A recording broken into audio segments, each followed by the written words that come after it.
안녕하세요. 청취자께서 보내주신 자료들을 보니까요. 요즘 반도체 업계는 정말 나노미터 단위의 전쟁터가 따로 없습니다. 네, 맞습니다. 인공지능이나 자율주행 같은 기술들이 점점 더 높은 성능을 요구하면서 기존 기술은 이제 거의 한계에 부딪혔잖아요. 그렇죠. 그 돌파구로 떠오른 게 바로 EUV, 극자외선 기술입니다. 오늘은 바로 이 거대한 기술 전환의 중심에서 일본의 독점 구도를 깨고 대한민국 반도체 생태계의 심장부로 떠오른 기업 SNS텍에 관한 자료들을 한번 깊이 파고 들어보겠습니다. 네, 보내주신 자료들을 쭉 보니까요. 이게 꼭 한 편의 드라마 같더라고요. 드라마요? 네.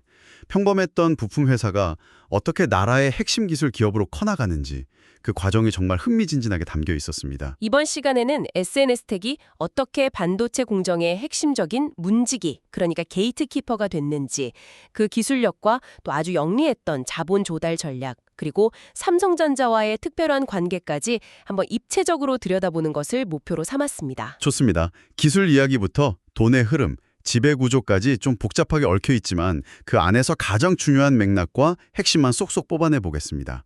그럼 바로 시작하죠. 네. 우선 가장 기본적인 것부터 짚고 가야 할 것 같아요. 도대체 EUV가 뭐길래 이렇게 다들 중요하다고 하는 거고, 여기서 SNS텍은 어떤 역할을 하는 건가요? 자료를 보면 이 회사가 블랭크 마스크라는 걸 국산화했다는 게 모든 이야기의 시작점인 것 같습니다. 맞습니다. 그 블랭크 마스크를 아주 쉽게 비유하자면요. 반도체 회로라는 아주 정교한 그림을 그리기 전에 그 새하얀 캔버스라고 생각하시면 됩니다. 아, 캔버스요? 네, 이 캔버스의 품질이 얼마나 깨끗하고 평평하냐에 따라서 최종 반도체의 성능하고 수율, 그러니까 불량 없는 제품의 비율이 결정되거든요. 그런데 그게 왜 그렇게 중요했던 거죠? 문제는 이 최고급 캔버스 시장을 과거에는 일본의 호야나 AGC 같은 기업들이 그냥 100% 장악하고 있었다는 겁니다. 와, 100%요? 그러니까 우리가 아무리 그림을 잘 그려도 캔버스 자체는 무조건 일본에서 사와야만 했던 구조였군요. 바로 그렇습니다. 그러다가 결정적인 사건이 하나 터지죠. 바로 2019년 일본의 수출 규제 사태입니다. 맞아요. 그때 정말 난리도 아니었잖아요. 네, 당시 한국 반도체 산업 전체가 아차 했던 순간이었어요. 핵심 소재 공급망이 이렇게나 취약했다는 사실을 모두가 깨달은 겁니다. 그래서 국가적으로 이 문제를 해결해야 한다는 공감대가 형성됐고 그 중심에 바로 SNS텍이 서게 된 거죠. 그렇군요. 특히 이 EUV 공정은 기존보다 훨씬 더 짧은 파장의 빛을 쓰기 때문에 정말 상상 이상으로 정밀하고 깨끗한 캔버스를 요구하는데요. SNS텍이 바로 그 도전에 뛰어든 겁니다. 결국 일본의 수출 규제가 역설적으로 SNS텍에게는 거대한 기회가 된 셈이네요. 그렇죠. 그런데 한편으론 이런 생각도 들어요. 갑자기 국가적인 상징이 된다는 건 그만큼 기대치나 압박감도 엄청나다는 뜻일 텐데 당시 회사가 그 무게를 감당할 만한 기술력이 정말 있었던 건가요? 아주 중요한 질문이십니다. 사실 처음부터 완벽했던 건 아니죠. 하지만 가능성을 본 겁니다. 가능성이요? 네. 그리고 그 가능성을 현실로 만들려면 두 가지가 필요했습니다. 첫째는 막대한 연구개발 자금, 둘째는 최종 사용자인 삼성전자와의 아주 긴밀한 협력이었죠. 그리고 이 두 가지 문제를 한 번에 해결해 준 사건이 바로 2020년에 일어납니다.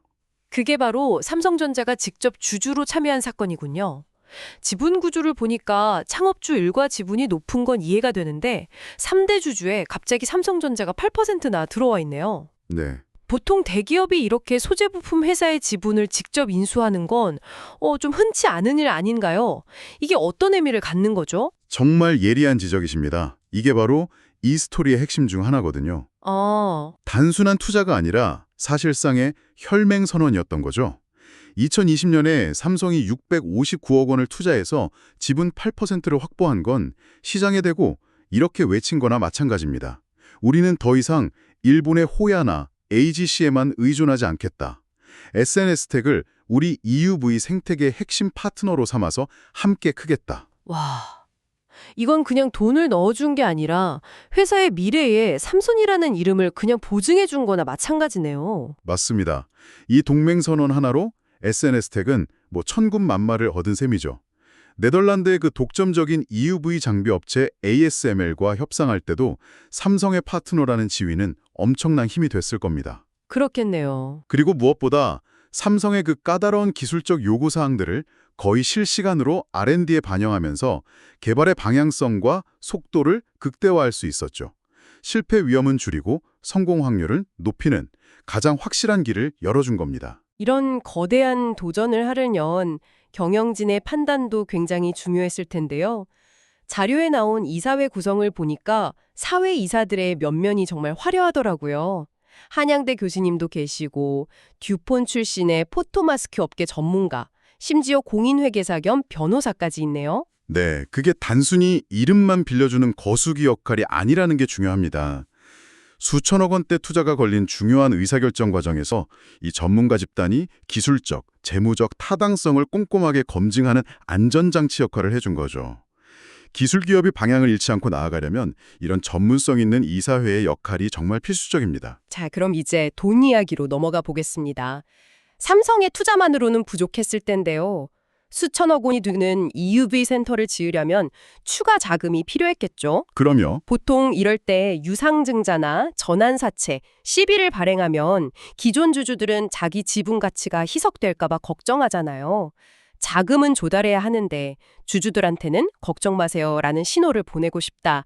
정말 어려운 문제인데 자료를 보니까 SNS택은 교환사채, EB라는 아주 절묘한 수를 썼네요. 이게 정확히 어떤 마법이죠?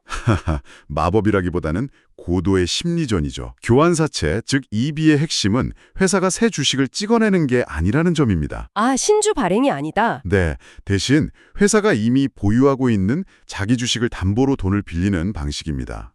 시장에 대고 새 주식 안 찍어내서 여러분 지분 희석 안 시키겠습니다. 대신 우리 회사가 가진 자사주를 믿고 돈을 빌려주세요 라는 메시지를 보내는 거죠. 일단 주식수가 늘어나지 않으니까 기존 주주들 입장에선 한숨 돌릴 수 있겠네요. 하지만 그 교환사채가 나중에 주식으로 바뀌어서 시장에 풀리면 결국 주가에 부담이 되는 건 마찬가지 아닌가요? 소위 오버행 리스크 말입니다. 맞습니다. 시장은 여전히 그 점을 우려했죠. 그렇죠. 그런데 SNS택은 거기서 한 발 더 나아갑니다. 2025년 9월에 358억 원 규모의 교환사채를 발행하고 불과 한 달 만에 콜옵션을 행사해서 그중 20%인 71억 원어치를 되사옵니다.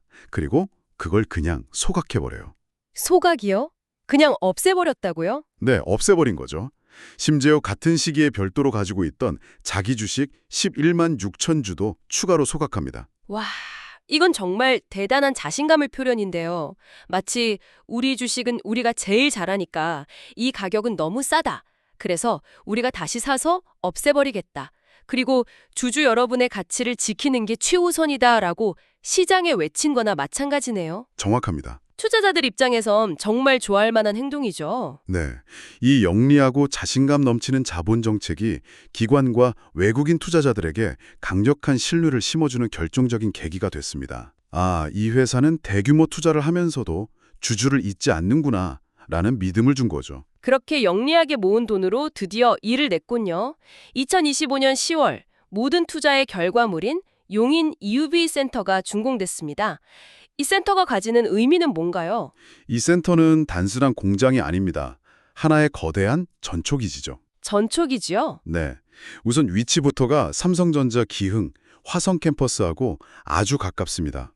문제가 생기면 기술자들이 바로 달려가서 함께 해결할 수 있을 정도로 물리적 거리를 좁힌 거고요. 아, 지리적으로도요? 네, 그리고 내부에는 ASML의 그 고가 장비와 호환되는 최첨단 검사 시스템까지 갖췄습니다. 덕분에 개발부터 품질 인증까지 걸리는 시간을 획기적으로 단축시킬 수 있게 됐죠. 네, 그리고 마침내 시장이 오랫동안 기다려온 소식이 터졌습니다. 2026년 1월 삼성전자가 SNX텍의 EUV 블랭크 마스키에 대한 최종 평가를 곧 완료하고 2분기부터 본격적으로 도입할 거라는 뉴스였습니다. 네, 자료를 보니까 이 소식 하나에 1월 10일이 하루에만 주가가 16.6%나 급등하고 거래대금이 무려 1,171억 원까지 치솟았더군요. 시장의 기대가 얼마나 뜨거웠는지 알 수 있는 대목입니다. 네, 그게 바로 1차적인 결실이었습니다. 그런데 이야기의 다음 장을 열 더 중요한 제품이 있습니다. 또 있나요? 네, 바로 EUV 펠리클입니다. 블랭크 마스크 위에 씌워서 미세한 먼지로부터 회로 원판을 보호하는 아주 얇은 보호막이죠. 아, 보호막. 여기서 투 투과율이 핵심인데요. 이 막이 빛을 조금이라도 흡수하면 반도체 수율이 떨어지기 때문에 거의 완벽하게 투명해야 합니다. 빛이 손실 없이 그대로 통과해야 한다는 거군요. 그렇습니다. 경쟁사들이 기존 소재로 90%의 벽을 넘으려고 애쓰고 있을 때 SNS텍은 메탈 실리사이드라는 완전히 새로운 독자 소재를 개발해서 투과율 91%라는 숫자를 달성했습니다. 91%요? 네. 이 업계에서는 1%의 차이가 수천억 원의 가치를 바꾸기 때문에 이건 거의 마법 같은 숫자입니다.